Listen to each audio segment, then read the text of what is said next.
वाहिगुरु जी का खालसा वाहिगुरु जी की फतेह। सतनाम श्री वाहिगुरु साहिब जी। दोहरा साखी जस्सा सिंह की अब मैं द्यों सुनाए। साखी जस्सा सिंह की अब मैं द्यों सुनाए। भाई रतन सिंह जी भंगू कहते हैं हुण मैं खालसा जी संगत जी ਤੁਹਾਨੂੰ ਸਾਖੀ ਜਿਹੜੀ ਹੈ ਪ੍ਰਸੰਗ ਜੱਸਾ ਸਿੰਘ ਦਾ ਸੁਣਾਉਣ ਲੱਗਾ ਹਾਂ। ਜੱਸਾ ਸਿੰਘ ਆਹਲੂਵਾਲੀਆ ਜਿਨ੍ਹਾਂ ਨੂੰ ਸੁਲਤਾਨੇ ਕੌਮ ਦਾ ਲਕਬ ਮਿਲਿਆ ਹੋਇਆ, ਜਿਹਨੂੰ ਪੰਥ ਨੇ ਜਿਹੜਾ ਵਾ ਉਹ ਨਵਾਬ, ਜਿਹਨੂੰ ਪੰਥ ਨੇ ਜਿਹੜਾ ਸੁਲਤਾਨ ਬਣਾਇਆ, ਉਹ ਜੱਸਾ ਸਿੰਘ ਦਾ ਪ੍ਰਸੰਗ ਹੁਣ ਭਾਈ ਰਤਨ ਸਿੰਘ ਜੀ ਭੰਗੂ ਦੱਸਣ ਲੱਗੇ ਹਨ। ਮੰਗਤ ਖਾਤ ਖਾਲਸੈ ਰਲਿਓ ਭਇਓ ਪੰਥ ਪਾਤਸ਼ਾਹੇ। ਮੰਗਤ ਖਾਤ ਖਾਲਸੈ ਰਲਿਓ ਭਇਓ ਪੰਥ ਪਾਤਸ਼ਾਹੇ। ਭਾਈ ਰਤਨ ਸਿੰਘ ਜੀ ਕਹਿੰਦੇ ਹਨ ਇਹ ਜਿਹੜਾ ਸਮੇਂ ਦੇ ਵਿੱਚ ਸਮੇਂ ਬਤੀਤ ਕਰਦਾ ਹੋਇਆ, ਆਪਣੀ ਮਾਂ ਦੇ ਨਾਲ ਸਮੇਂ ਦੇ ਨਾਲ ਲੜਦਾ ਹੋਇਆ ਪੰਥ ਦੇ ਕੋਲ ਆ ਗਿਆ ਤੇ ਪੰਥ ਨੇ ਇਹਨੂੰ ਫਿਰ ਇਹਦੀ ਸੇਵਾ ਨੂੰ ਖੁਸ਼ ਹੋ ਕੇ, ਇਹਦੀ ਸੇਵਾ ਤੋਂ ਪ੍ਰਭਾਵਿਤ ਹੋ ਕੇ ਇਹਨੂੰ ਬਾਦਸ਼ਾਹ ਬਣਾ ਦਿੱਤਾ। ਕਿਉਂਕਿ ਕੱਲ ਵੀ ਜ਼ਿਕਰ ਕੀਤਾ ਸੀ ਜੱਸਾ ਸਿੰਘ ਆਹਲੂਵਾਲੀਆ, ਜਿਹਦੇ ਪਿਤਾ ਦਾ ਨਾਮ ਬਦਰ ਸਿੰਘ ਤੇ ਮਾਤਾ ਦਾ ਨਾਮ ਜੀਵਨ ਕੌਰ ਹੈ, ਤੇ 1718 ਈਸਵੀ ਨੂੰ ਆਹਲੂਵਾਲ ਪਿੰਡ ਵਿੱਚ ਤੇ ਕਲਾਲ ਗੋਤ ਦੇ ਵਿੱਚ ਇਹਨਾਂ ਦਾ ਜਨਮ ਹੋਇਆ। ਗੁਰੂ ਬਖਸ਼ਿਸ਼ ਦੇ ਨਾਲ ਜਨਮ ਹੋਇਆ। ਗੁਰੂ ਗੋਬਿੰਦ ਸਿੰਘ ਪਾਤਸ਼ਾਹ ਜੀ ਦੇ ਚਰਨਾਂ ਵਿੱਚ ਜਾ ਕੇ ਅਰਦਾਸ ਬੇਨਤੀ ਕੀਤੀ ਭਾਈ ਬਦਰ ਜੀ ਨੇ, ਤੇ ਇਹਨਾਂ ਦੀ ਅਰਦਾਸ ਬੇਨਤੀ ਨੂੰ ਭਾਗ ਲੱਗਾ ਤੇ ਗੁਰੂ ਗੋਬਿੰਦ ਸਿੰਘ ਪਾਤਸ਼ਾਹ ਜੀ ਨੇ ਉੱਥੇ ਬਚਨ ਕਹੇ ਸਨ, ਭਾਈ ਬਦਰ ਜੀ ਸੇਵਾ ਕਰੋ, ਭਾਂਡੇ ਮਾਂਜੋ, ਸੰਗਤ ਦੀ ਸੇਵਾ ਕਰੋ ਅਤੇ ਪ੍ਰਮਾਤਮਾ ਤੇ ਭਰੋਸਾ ਰੱਖਣਾ। ਤੁਹਾਡੇ ਘਰ ਗੁਰੂ ਕਾ ਲਾਲ, ਗੁਰੂ ਕਾ ਲਾਲ, ਗੁਰੂ ਕਾ ਲਾਲ ਹੋਵੇਗਾ। ਗੁਰੂ ਗੋਬਿੰਦ ਸਿੰਘ ਪਾਤਸ਼ਾਹ ਜੀ ਦੇ ਬਚਨਾਂ ਦੇ ਨਾਲ, ਬਖਸ਼ਿਸ਼ ਦੇ ਨਾਲ 1718 ਈਸਵੀ ਦੇ ਵਿੱਚ ਜੱਸਾ ਸਿੰਘ ਜੀ ਦਾ ਜਨਮ ਹੋਇਆ। ਇਤਿਹਾਸਕਾਰ ਕਹਿੰਦੇ ਹਨ ਅਜੇ 4 ਸਾਲ ਦੇ ਹੋਏ ਹਨ ਜੱਸਾ ਸਿੰਘ, ਇਹਨਾਂ ਦੇ ਪਿਤਾ ਦਾ ਸਾਇਆ ਸਿਰ ਤੋਂ ਉੱਠ ਗਿਆ। ਪਰ ਉਹਨਾਂ ਦਾ ਪਿਤਾ ਭਾਈ ਬਦਰ ਸਿੰਘ ਜੀ ਸੰਸਾਰ ਤੋਂ ਚੜ੍ਹਾਈ ਕਰ ਗਿਆ ਤੇ ਮਾਤਾ ਜੀ, ਮਾਤਾ ਜੀਵਨ ਕੌਰ ਜੀ ਤੇ ਜੱਸਾ ਸਿੰਘ ਜੀ ਦੋਵੇਂ ਇਕੱਲੇ ਰਹਿ ਗਏ ਹਨ ਤੇ ਮਾਤਾ ਜੀਵਨ ਕੌਰ ਇਹਨਾਂ ਦੀ ਪਰਵਰਿਸ਼ ਕਰਦੇ ਹਨ, ਉਹ ਸੰਭਾਲਦੇ ਹਨ। ਇਹਨੇ ਨੂੰ ਜੱਸਾ ਸਿੰਘ ਦਾ ਮਾਮਾ ਭਾਗ ਸਿੰਘ, ਉਹਨੂੰ ਜਿਹੜਾ ਵਾ ਜੱਸਾ ਸਿੰਘ ਦਾ ਮਾਮਾ ਭਾਗ ਸਿੰਘ ਆਇਆ ਅਤੇ ਉਹਨੇ ਦੋਵਾਂ ਮਾਂ ਪੁੱਤਾਂ ਨੂੰ ਨਾਲ ਲਿਆ, ਆਪਣੀ ਭੈਣ ਨੂੰ ਨਾਲ ਲਿਆ, ਆਪਣੇ ਭਾਂਜੇ ਨੂੰ ਨਾਲ ਲਿਆ ਅਤੇ ਦਿੱਲੀ ਦੀ ਧਰਤੀ ਤੇ ਪਹੁੰਚ ਗਏ। ਜਦੋਂ ਦੋਵੇਂ ਮਾਂ ਪੁੱਤ ਦਿੱਲੀ ਦੀ ਧਰਤੀ ਤੇ ਪਹੁੰਚਦੇ ਹਨ ਤਾਂ ਉੱਥੇ ਅਗਲੇ ਬੰਨੇ ਮਾਤਾ ਸੁੰਦਰੀ ਜੀ ਹਨ, ਜਿਹੜੇ ਪੰਥ ਦੀ ਅਗਵਾਈ ਕਰਦੇ ਹਨ। ਕਿਉਂਕਿ ਗੁਰੂ ਗੋਬਿੰਦ ਸਿੰਘ ਪਾਤਸ਼ਾਹ ਜੀ ਤੋਂ ਬਾਅਦ 40 ਸਾਲ ਤੱਕ ਪੰਥ ਦੀ ਅਗਵਾਈ ਕਰਨ ਵਾਲੇ ਹਨ ਮਾਤਾ ਸੁੰਦਰੀ ਜੀ। ਮਾਤਾ ਸੁੰਦਰੀ ਜੀ ਦੇ ਦਰਬਾਰ ਵਿੱਚ ਪਹੁੰਚਦੇ ਹਨ ਅਤੇ ਜਿਹੜੇ ਜੱਸਾ ਸਿੰਘ ਦੀ ਮਾਤਾ ਜੀ ਹਨ, ਮਾਤਾ ਜੀਵਨ ਕੌਰ, ਉਹ ਕੀਰਤਨ ਕਰਦੇ ਹਨ, ਉਹ ਗੁਰਬਾਣੀ ਦਾ ਕੀਰਤਨ ਕਰਦੇ ਹਨ, ਚੌਂਕੀ ਲਾਉਂਦੇ ਹਨ ਦੋਵਾਂ ਟਾਈਮ, ਆਸਾ ਦੀ ਵਾਰ ਦੀ ਅਤੇ ਸ਼ਾਮਾਂ ਨੂੰ ਸੋਧਰ ਦੀ। ਤੇ ਜਿੱਥੇ ਵੀ ਮੌਕਾ ਮਿਲਦਾ ਸੀ ਉੱਥੇ ਹੀ ਜਾ ਕੇ ਇਹਨਾਂ ਨੇ ਕੀਰਤਨ ਕਰਨਾ। ਤੇ ਇਤਿਹਾਸਕਾਰ ਕਹਿੰਦੇ ਇਹਨਾਂ ਦੀ ਆਵਾਜ਼ ਵਿੱਚ, ਇਹਨਾਂ ਦੀ ਰਸ, ਇਹਨਾਂ ਦੀ ਆਵਾਜ਼ ਵਿੱਚ, ਜ਼ੁਬਾਨ ਵਿੱਚ ਰਸ ਇੰਨਾ ਜ਼ਿਆਦਾ ਸੀ ਕਿ ਜਿੱਥੇ ਵੀ ਕੀਰਤਨ ਕਰਦੇ ਸਨ ਉੱਥੇ ਸੰਗਤ ਜਿਹੜੀ ਉਹ ਸ਼ਾਂਤ ਹੋ ਜਾਂਦੀ, ਇੱਕ ਜਗ੍ਹਾ ਟਿਕ ਜਾਂਦੀ। ਜਦੋਂ ਦਿੱਲੀ ਦੀ ਧਰਤੀ ਤੇ ਪਹੁੰਚਦੇ ਹਨ ਤੇ ਮਾਤਾ ਸੁੰਦਰੀ ਜੀ ਦਾ ਦਰਬਾਰ ਲੱਗਾ ਹੋਇਆ ਹੈ, ਉੱਥੇ ਜਾ ਕੇ ਫਿਰ ਇਸ ਮਾਤਾ ਜੀਵਨ ਕੌਰ ਨੇ ਕੀਰਤਨ ਕੀਤਾ ਤੇ ਨਾਲ ਜੱਸਾ ਸਿੰਘ ਜੀ ਛੋਟੀ ਉਮਰ ਵਿੱਚ ਸਾਥ ਦਿੰਦੇ ਹਨ। ਭਾਵੇਂ ਕਿ ਜ਼ਬਾਨ ਤੋਤਲੀ ਹੈ, ਬੋਲਿਆ ਨਹੀਂ ਜਾਂਦਾ, ਪਰ ਫਿਰ ਵੀ ਪਿੱਛੇ ਬੈਠ ਕੇ ਉਹਨਾਂ ਨੇ ਮੂੰਹ ਹਿਲਾਇਆ ਤੇ ਉਹਨਾਂ ਦਾ ਸਾਥ ਦਿੱਤਾ। ਜਦੋਂ ਦਰਬਾਰ ਦੀ ਸਮਾਪਤੀ ਹੋਈ, ਮਾਤਾ ਸੁੰਦਰ ਕੌਰ ਜੀ, ਜਿਨ੍ਹਾਂ ਨੂੰ ਸੁੰਦਰੀ ਜੀ ਵੀ ਕਿਹਾ ਜਾਂਦਾ ਹੈ, ਜਦੋਂ ਉਹਨਾਂ ਨੇ ਜੱਸਾ ਸਿੰਘ ਨੂੰ ਵੇਖਿਆ ਤੇ ਜੱਸਾ ਸਿੰਘ ਨੂੰ ਵੇਖਦੇ ਸਾਰ ਭਾਈ ਭਾਗ ਸਿੰਘ ਜੀ ਨੂੰ ਆਪਣੇ ਕੋਲ ਸੱਦਿਆ ਅਤੇ ਕਹਿਣ ਲੱਗੇ, ਭਾਈ ਭਾਗ ਸਿੰਘ ਜੀ, ਆ ਬੱਚਾ ਬੜਾ ਪਿਆਰਾ ਲੱਗਾ ਹੈ ਸਾਨੂੰ, इस बच्चे नूं जिहड़ा मेरे कोल रहण देवो। ते भाग सिंह कहण लगे माता जी इहदे पिता दा साया नहीं सिर ते, कल्ली इहदी माता ही है जिन्हां ने हुणे हुणे कीर्तन कीता है। ते माता जी कहण लगे माता सुंदरी जी भाग सिंह जी तुसीं फिकर ना करो, ये दोवें जाने साडे कोल रहणगे। माता जी भी इहदी साडे कोल रहणगे ते जस्सा सिंह भी साडे कोल रहणगे। इन्हां दी संभाल असीं हुण करांगे, इन्हां नूं जिहड़ा वा कदे भी औखा समा असीं वेखण नहीं दवांगे। भाग सिंह जी वापस आ गए हन ते दोवें जाने मां पुत दिल्ली दी धरती ते हन। ते 7 साल तक जस्सा सिंह जी माता सुंदरी जी दी संगत करदे हन। उन्हां 7 सालां दे विच माता सुंदरी जी ने हरेक तालीम दित्ती है, हरेक पग तो उन्हां नूं जिहड़ा वा ओह सारा कुछ सिखाया है, उन्हां नूं ट्रेन कीता है, गुरबाणी दी संथਿਆ सिखाई, उन्हां नूं उन्हां नूं किरपान चलाउणी सिखाई, उन्हां नूं गुरमुखी सिखाई, उन्हां नूं दुनियावी भाषा सिखाई, भाव कि हरेक पग तो उन्हां नूं ट्रेन कीता। कीर्तन करना भी माता सुंदरी जी ने सिखा दिता। ते भाई बाग सिंह जी कई बार विच आउंदे सन ते आके इक्को गल कहिंदे सन माता सुंदरी जी हुण इन्हां नूं पंजाब दी धरती ते भेज दवो। ते माता सुंदरी जी इक्को वचन कहिंदे सन हजे इन्हां दा समां नहीं आया, जदों समां आवेगा ਅਸੀਂ ਆਪਣੇ ਆਪ ਹੀ ਇਹਨਾਂ ਨੂੰ ਪੰਜਾਬ ਦੀ ਧਰਤੀ ਤੇ ਭੇਜ ਦਵਾਂਗੇ।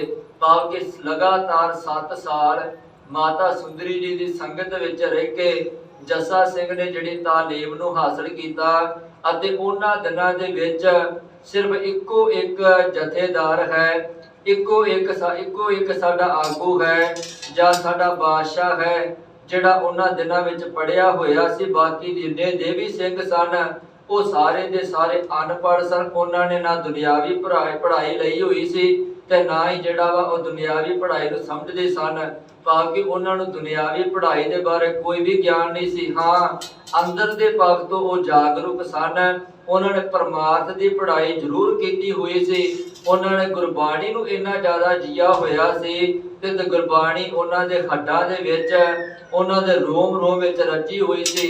ਪਰ ਕੱਲੇ ਜੱਸਾ ਸਿੰਘ ਜੀ ਦੁਨਿਆਵੀ ਪੱਖ ਤੋਂ ਪੜ੍ਹੇ ਲਿਖੇ ਹੋਏ ਹਨ। ਇਸੇ ਕਰਕੇ ਜਦੋਂ ਨਵਾਬ ਕਪੂਰ ਸਿੰਘ ਜੀ ਦੀ ਸ਼ਰਨ ਵਿੱਚ ਆਉਂਦੇ ਹਨ ਤੇ ਨਵਾਬ ਕਪੂਰ ਸਿੰਘ ਜੀ ਉਹਨਾਂ ਨੂੰ ਜਿਹੜਾ ਵਾ ਦਾਣਾ ਵੰਡਣ ਦੀ ਸੇਵਾ ਦਿੰਦੇ ਹਨ, ਕਿਉਂਕਿ ਉਹ ਦਾਣਾ ਵੰਡਣ ਦੀ ਸੇਵਾ ਉਹ ਲਿਖਤ ਪੜਨ ਵਾਲੀ ਸੀ ਤੇ ਕੱਲੇ ਜੱਸਾ ਸਿੰਘ ਲਿਖੇ ਹੋਏ ਸਨ, ਪੜ੍ਹੇ ਹੋਏ ਸਨ। ਬਾਕੀ ਜਿੰਨੇ ਵੀ ਸਿੱਖ ਸਨ ਉਹ ਅਨਪੜ੍ਹ ਸਨ, ਉਹਨਾਂ ਨੂੰ ਜਿਹੜਾ ਦੁਨਿਆਵੀ ਪੜ੍ਹਾਈ ਦਾ ਗਿਆਨ ਨਹੀਂ ਸੀ। ਇੱਥੋਂ ਤੱਕ ਨਵਾਬ ਕਪੂਰ ਸਿੰਘ ਜੀ ਵੀ ਉਹ ਵੀ ਜਿਹੜੇ ਅਨਪੜ੍ਹ ਸਨ, ਉਹਨਾਂ ਨੂੰ ਵੀ ਜਿਹੜਾ ਦੁਨਿਆਵੀ ਪੜ੍ਹਾਈ ਦਾ ਕੋਈ ਗਿਆਨ ਨਹੀਂ ਸੀ।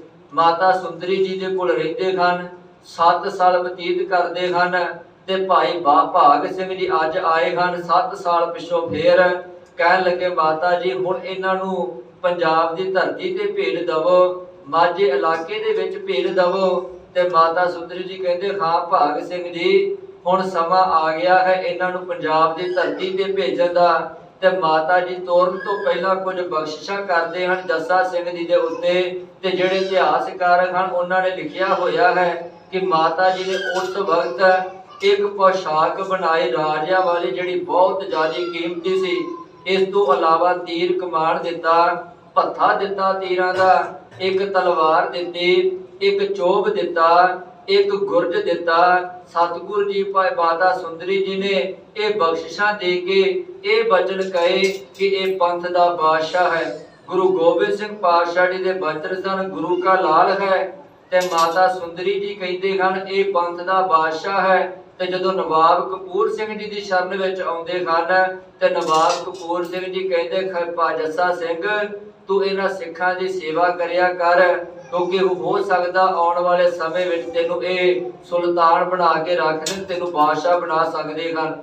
ਉਥੋਂ ਤੁਰਦੇ ਹਨ ਤੇ ਪੰਜਾਬ ਦੀ ਧਰਤੀ ਤੇ ਆਉਂਦੇ ਹਨ। ਮੰਗਤ ਖਾਤ ਖਾਲਸਾ ਰਲਿਓ ਭਇਓ ਪੰਥ ਪਾਤਸ਼ਾਹ।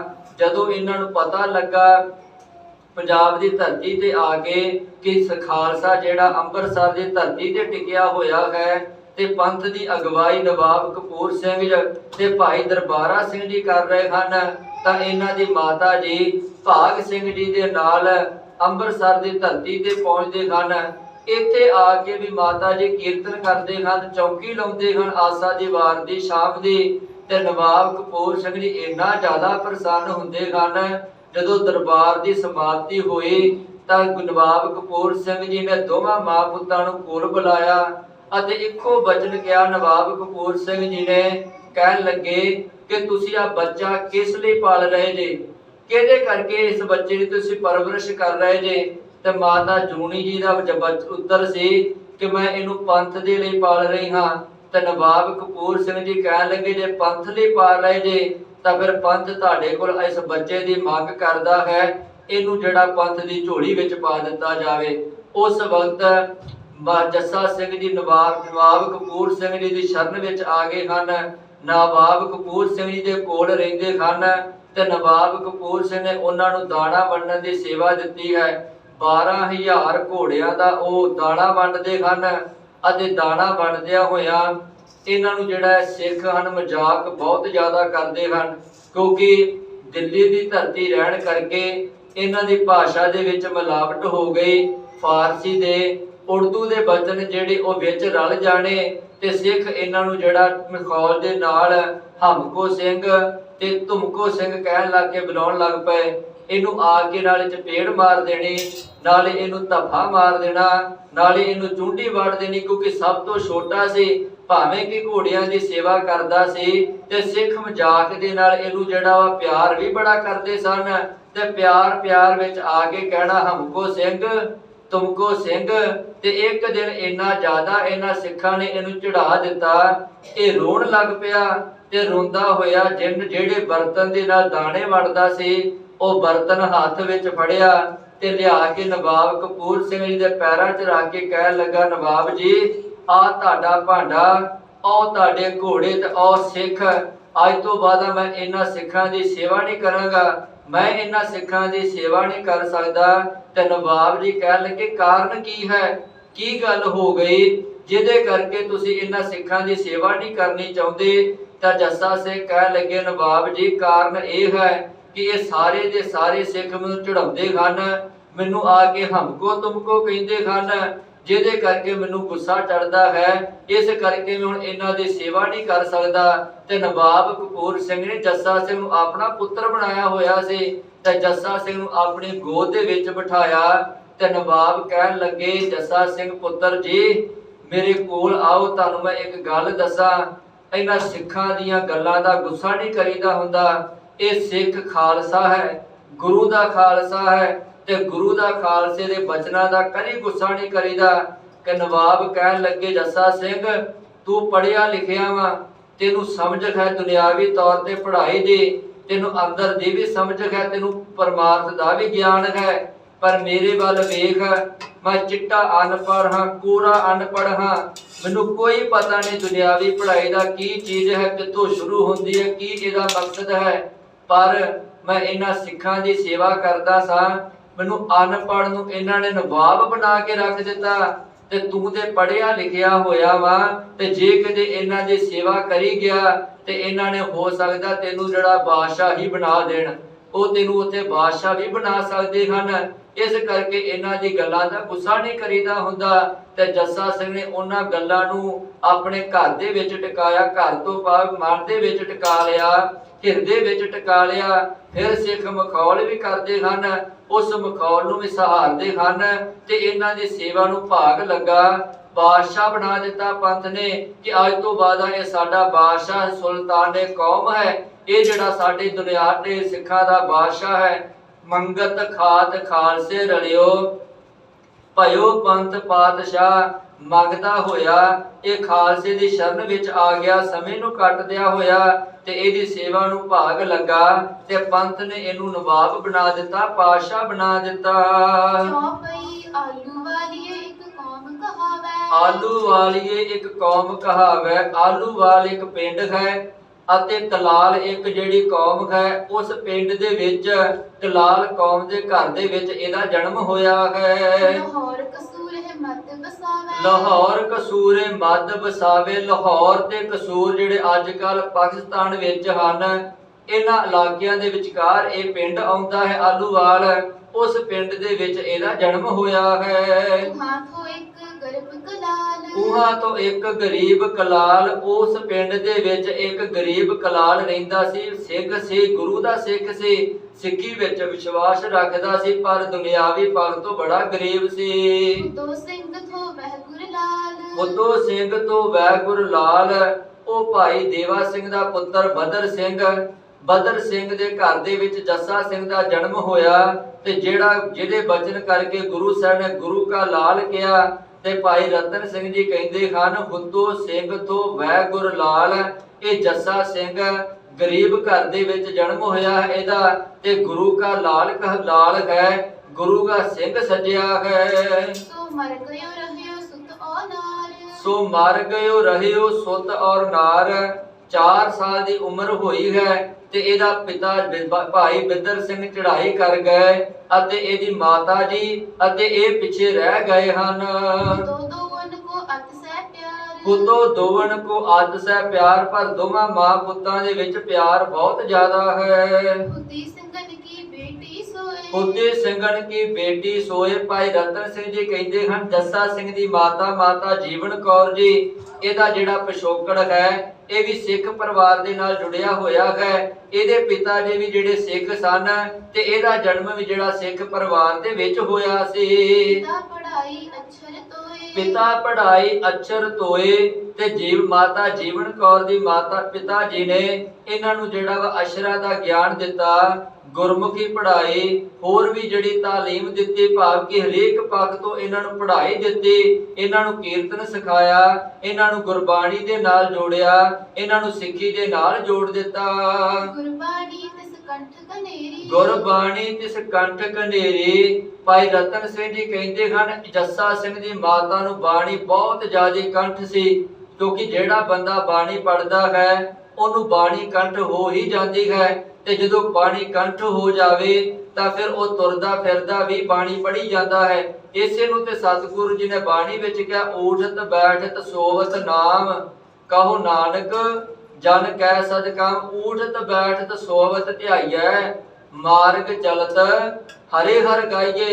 ਇਸੇ ਨੂੰ ਸਤਿਗੁਰੂ ਜੀ ਕਹਿੰਦੇ ਹਨ ਕਿ ਇਹ ਜਦੋਂ ਬਾਣੀ ਕੰਠ ਹੋ ਜਾਵੇ, ਸਿੱਖ ਜਿਹੜਾ ਵਾ ਤੁਰਦਾ ਫਿਰਦਿਆਂ ਵੀ ਉਹ ਬਾਣੀ ਪੜੀ ਜਾਂਦਾ ਹੈ, ਉਹਦਾ ਚਿੱਤ ਦੇ ਵਿੱਚ ਬਾਣੀ ਹੀ ਚੱਲਦੀ ਹੈ। ਤੇ ਭਗਤ ਨਾਮਦੇਵ ਜੀ ਨੇ ਤੇ ਇਸੇ ਕਰਕੇ ਜਿਹੜਾ ਵਾ ਬਾਣੀ ਦੇ ਵਿੱਚ ਬਚਨ ਉਚਾਰੇ ਹਨ, ਨਾਮਾ ਕਹੇ ਤਲੋਚਨਾ, ਮੁਖ ਤੇ RAM ਸੰਭਾਲ, ਹਾਥ ਪਾਉ ਕਰ ਕਾਮ ਸਭ, ਚੀਤ ਨਿਰੰਜਨ ਨਾਲ। ਜਿਹੜਾ ਸਿੱਖ ਕੰਮ ਕਾਜ ਵੀ ਕਰੀ ਜਾਵੇ ਦੁਨਿਆਵੀ, ਪਰ ਚਿੱਤ ਦੇ ਵਿੱਚ ਉਹਦੇ ਗੁਰੂ ਦਾ ਪ੍ਰਮਾਤਮਾ ਦਾ ਨਾਮ ਚੱਲਦਾ ਹੋਵੇ, ਉਹਦੇ ਅੰਦਰ ਬਾਣੀ ਚੱਲਦੀ ਹੋਵੇ। ਤੇ ਇਹ ਜਿਹੜੀ ਜੱਸਾ ਸਿੰਘ ਦੀ ਮਾਤਾ ਹੈ, ਇਹਨੂੰ ਬਾਣੀ ਬਹੁਤ ਜ਼ਿਆਦਾ ਕੰਠ ਹੈ। ਕੋਈ ਵੀ ਕਾਰਜ ਕਰਦੀ ਹੈ ਉਹ ਬਾਣੀ ਪੜ੍ਹ ਕੇ ਹੀ ਕਰਦੀ ਹੈ, ਤੇ ਇਹ ਜਿਹੜਾ ਬਾਣੀ ਦਾ ਅਸਰ ਜਿਹੜਾ ਬਹੁਤ ਜ਼ਿਆਦਾ ਹੁੰਦਾ ਹੈ। ਕੋਈ ਵੀ ਆਪਾਂ ਕੰਮ ਕਰਾਂਗੇ, ਜੇ ਉਹਦੇ ਵਿੱਚ ਨਾਲ ਬਾਣੀ ਪੜ੍ਹੀ ਜਾ ਰਹੀ ਹੈ ਤਾਂ ਉਸ ਕੰਮ ਦੇ ਨਾਲ ਜਿਹੜਾ ਬਾਣੀ ਦਾ ਅਸਰ ਜ਼ਰੂਰ ਹੋਵੇਗਾ ਹੀ ਹੋਵੇਗਾ। ਇਸੇ ਕਰਕੇ ਪੁਰਾਤਨ ਸਮੇਂ ਦੇ ਵਿੱਚ ਜਿਹੜੇ ਸਾਡੇ ਬਜ਼ੁਰਗ ਸਨ ਜਾਂ ਮਾਤਾਵਾਂ ਸਨ ਬਜ਼ੁਰਗ, ਉਹ ਪੁਰਾਤਨ ਸਮੇਂ ਦੇ ਵਿੱਚ ਜਦੋਂ ਕੋਈ ਘਰ ਦੇ ਵਿੱਚ ਕਾਰਜ ਕਰਦੇ ਸਨ ਤੇ ਨਾਲ ਬਾਣੀ ਪੜ੍ਹਦੇ ਸਨ, ਉਸ ਬਾਣੀ ਦਾ ਅਸਰ ਫਿਰ ਉਸ ਖਾਣੇ ਦੇ ਵਿੱਚ ਵੀ ਹੁੰਦਾ ਸੀ, ਜਿਹਦੇ ਕਰਕੇ ਜਿਹੜਾ ਮਨੁੱਖ ਦੀ ਸੁਰਤ ਜਿਹੜੀ ਉਹ ਖਿੜਦੀ ਨਹੀਂ ਸੀ। ਜਦੋਂ ਆਪਾਂ ਤੀਸਰੇ ਪਾਤਸ਼ਾਹ ਜੀ ਦਾ ਇਤਿਹਾਸ ਪੜ੍ਹਦੇ ਹਾਂ, ਗੁਰੂ ਅੰਗਦ ਪਾਤਸ਼ਾਹ ਜੀ ਦੀ ਜਿਹੜੀ ਪੁੱਤਰੀ ਹੈ ਬੀਬੀ ਅਮਰੋ ਜੀ, ਉਹ ਘਰ ਦੇ ਵਿੱਚ ਦੁੱਧ ਰਿੜਕ ਰਹੇ ਹਨ, ਪਰ ਨਾਲ ਨਾਲ ਬਾਣੀ ਗਾ ਰਹੇ ਹਨ। ਤੇ ਉਸੇ ਬਾਣੀ ਨੂੰ ਗੁਰੂ ਅਮਰ ਪਾਤਸ਼ਾਹ ਜੀ ਨੇ ਸੁਣਿਆ, ਤੇ ਗੁਰੂ ਅਮਰਦਾਸ ਪਾਤਸ਼ਾਹ ਨੇ ਬਾਣੀ ਨੂੰ ਸੁਣ ਕੇ ਉਹਨਾਂ ਦਾ ਜੀਵਨ ਬਦਲਿਆ। ਕਿਉਂਕਿ ਪੁਰਾਤਨ ਸਮੇਂ ਵਿੱਚ ਬਾਣੀ ਕੰਠ ਹੁੰਦੀ ਸੀ ਸਿੱਖਾਂ ਨੂੰ, ਤੇ ਉਹ ਨਾਲ ਨਾਲ ਬਾਣੀ ਪੜ੍ਹਦੇ ਸਨ, ਨਾਲ ਨਾਲ ਆਪਣੇ ਕਾਰਜ ਕਰਦੇ ਸਨ। ਮਾਤਾ ਜੀਵਨ ਕੌਰ ਉਹ ਵੀ ਨਾਲ ਨਾਲ ਬਾਣੀ ਪੜ੍ਹਦੇ ਹਨ, ਨਾਲ ਨਾਲ ਆਪਣੇ ਕੰਮ ਕਾਜ ਵੀ ਕਰਦੇ ਹਨ। ਬੁੱਧੀ ਸਿੱਖਣੀ ਦੁਖ ਦੁਇ ਪੱਖ ਕੇਰੀ। ਬੁੱਧੀ ਸਿੱਖਣੀ ਦੋਏ ਪੱਖ ਕੇਰੀ। ਭਾਈ ਰਤਨ ਸਿੰਘ ਜੀ ਕਹਿੰਦੇ ਦੋਵਾਂ ਪੱਖਾਂ ਤੋਂ ਹੀ ਸਿੱਖਣੀ ਹੈ। ਦੋਵਾਂ ਪੱਖਾਂ ਤੋਂ ਭਾਵ ਕਿ ਇਹਦਾ ਪੇਕਾ ਘਰ ਉਹ ਵੀ ਸਿੱਖੀ ਦੇ ਨਾਲ ਜੁੜਿਆ ਹੋਇਆ ਹੈ, ਤੇ ਇਹਦਾ ਸਹੁਰਾ ਘਰ ਉਹ ਵੀ ਸਿੱਖੀ ਦੇ ਨਾਲ ਜੁੜਿਆ ਹੋਇਆ ਹੈ।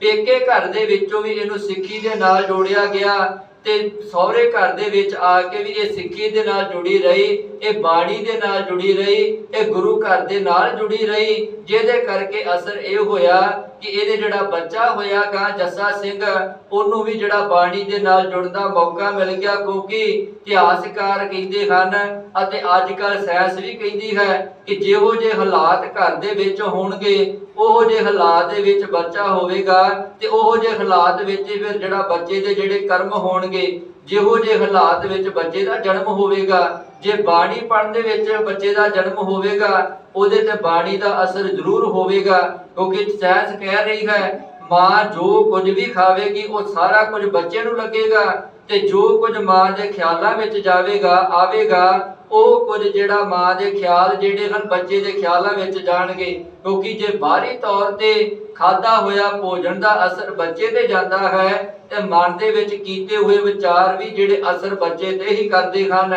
ਇਸੇ ਕਰਕੇ ਜਿਹੜਾ ਵਾ ਉਹ ਭਗਤ ਪੂਰਨ ਸਿੰਘ ਜੀ ਵਰਗਿਆਂ ਨੇ ਕਿਹਾ ਹੋਇਆ ਸਨ, ਬੰਦਗੀ ਕਰਨ ਵਾਲਿਆਂ ਨੇ ਕਹਿੰਦੇ ਸਨ ਕਿ ਜਦੋਂ ਘਰ ਦੇ ਵਿੱਚ ਬੱਚੇ ਦਾ ਜਨਮ ਹੋ ਰਿਹਾ ਹੋਵੇ ਤਾਂ ਮਾਂ ਨੂੰ ਜਿਹੜਾ ਰੱਜ ਕੇ ਬਾਣੀ ਪੜ੍ਹਨੀ ਚਾਹੀਦੀ ਹੈ, ਕਿਉਂਕਿ ਬਾਣੀ ਦਾ ਅਸਰ ਜਿਹੜਾ ਬੱਚੇ ਤੇ ਹੁੰਦਾ ਹੈ। ਤੇ ਸਾਡੇ ਇਤਿਹਾਸਕਾਰ ਇਸ ਗੱਲ ਦੀ ਗਵਾਹੀ ਭਰਦੇ ਹਨ, ਜਿਸ ਦਿਨ ਹਰੀ ਸਿੰਘ ਨਲੂਏ ਦਾ ਜਨਮ ਹੋਇਆ ਸੀ ਉਹਦੀ ਮਾਤਾ ਨੇ ਇੰਨੀ ਜ਼ਿਆਦਾ ਬਾਣੀ ਪੜ੍ਹਦੇ ਸਨ ਕਿ ਹਰੀ ਸਿੰਘ ਨਲੂਏ ਨੂੰ ਮਾਂ ਦੇ ਗਰਭ ਦੇ ਵਿੱਚ ਜਪਜੀ ਸਾਹਿਬ ਕੰਠ ਹੋ ਗਿਆ ਸੀ। ਭਾਵ ਕਿ ਇਹ ਸਾਡਾ ਇਤਿਹਾਸ ਹੈ।